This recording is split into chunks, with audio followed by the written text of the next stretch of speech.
How can you do it though on a vegetarian diet?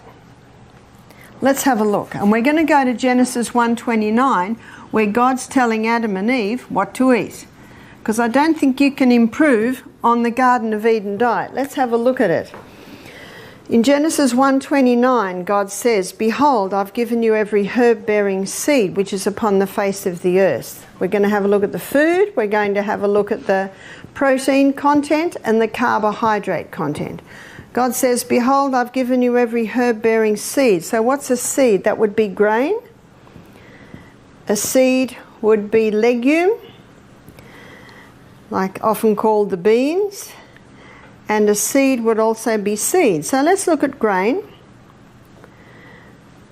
You've got wheat, rye, barley, oats, amaranth, buckwheat, quinoa, so many, rice, so many grains. They are high in protein, but they are also high in carbohydrates. So let's glance over at our carbohydrate list. How many of these are from grain? So we've got grain, grain, grain. We could say grain, grain, grain, grain, grain, because all the cake section. Grain, grain, grain. The majority of our carbohydrate list is from the grain department. What's a legume? That's your chickpeas, lima beans, black-eyed beans, cannellini beans. Well, you call them black-eyed peas, don't you? Lentils, soy. They are high in protein, but interesting to note that they are medium to low in carbohydrate. Wow. That is interesting, because if you go to the modern Atkins books, which is your keto diet, your ketogenic diet, your paleo diet, they will say don't eat legumes because they have carbohydrates. Well, they do, but not a lot. Only a third what you will find in the grain. What about seed? You've got pumpkin seed, sesame seed, sunflower seed, chia seed, flaxseed or linseed. These seeds are high in protein, but they are quite low in carbohydrate. So God said, "Behold, I've given you every herb-bearing seed which is upon the face of the earth, and every tree. In the which of the trees a fruit-bearing seed?" What's a fruit-bearing seed? There's your nut. All your nuts come from the fruit of the tree.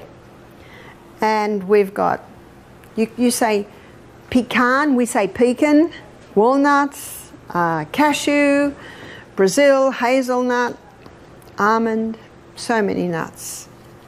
And the nuts are high in protein, but quite low in carbohydrate. So to ensure you're getting your three essentials, the fibre, protein and fat, my suggestion is you increase the legume, nut, seed part of the meal and decrease the grain part of the meal. That's an easy way to do it. You can see why Atkins' diet was so popular. You can see why the paleo diet's so popular. But what comes into the equation also is Dr. Colin Campbell's book, China Study, where he shows that he could switch cancer cells on and off by the amount of meat and dairy products he was giving to the rats. There's hardly a meat that is safe today because of the way they're fed, because of the way they're killed, because of the way they're stored. It makes it so much easier on the vegetarian diet.